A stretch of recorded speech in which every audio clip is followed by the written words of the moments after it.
সাহাবায়ে কেরাম কেমন মুসলমান হতে হবে, কেমন মানুষ হতে হবে দুনিয়ার মানুষদেরকে দেখিয়ে গিয়েছে। আল্লাহ রাব্বুল আলামিন তাদের প্রশংসায় কালামুল্লাহ মাজিদের ভিতরে বলেন, মুহাম্মাদুর রাসূলুল্লাহি ওয়াল্লাযীনা মাআহু আশিদ্দাউ আলাল কুফফারি রুহামাউ বাইনাহুম। মুহাম্মাদুর রাসূলুল্লাহ, মুহাম্মদ সাল্লাল্লাহু আলাইহি সাল্লামের সাথীরা তারা পরস্পর হলো পুষ্পকোমল হৃদয়।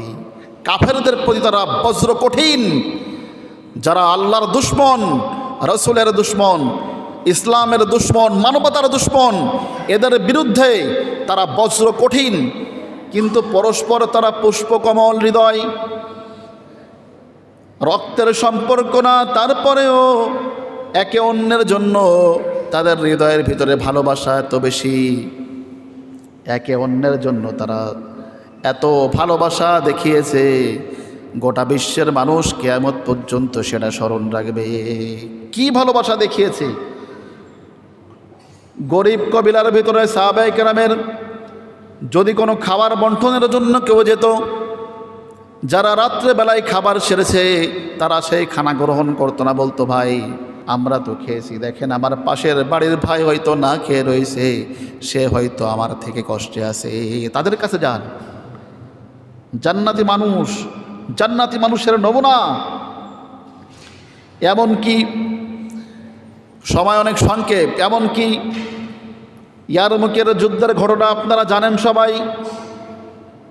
ইয়ারমুকের যুদ্ধে ক্ষত বিক্ষত হৃদয় নিয়ে পড়ে আছে সাহাবায়ে কেরাম। পানির জন্য জীবনটা বের হয়ে যায়, পানির জন্য চিৎকার দিয়েছে, একটু যদি পানি হতো জীবনটা বেঁচে যেত। পানি, এত রোগ বাড়ানোর শক্তি নাই শরীরে, পানি পানি। একজনের কাছে একজন পানি দিছে,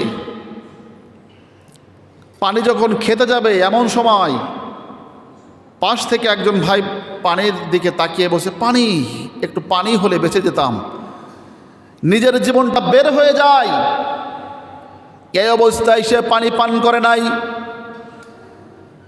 সে বলছে ভাই, হাত দিয়ে ইশারা করে দেখিয়ে দিয়েছে পানি তাকে দাও, সে আমার থেকে মনে হয় কষ্টে আছে। সে যখন পানি খেতে যায় পাশ থেকে পানি দেখে বলে পানি, সে পানি পান করে নাই, আমার থেকে আমার ভাই কষ্ট আছে, তাকে পানি দাও। পানি তার কাছে নিয়ে যাইতে যাইতে সে শাহাদাতে মর্তবা পান করে দুনিয়া থেকে চিরবিদায় হয়েছে।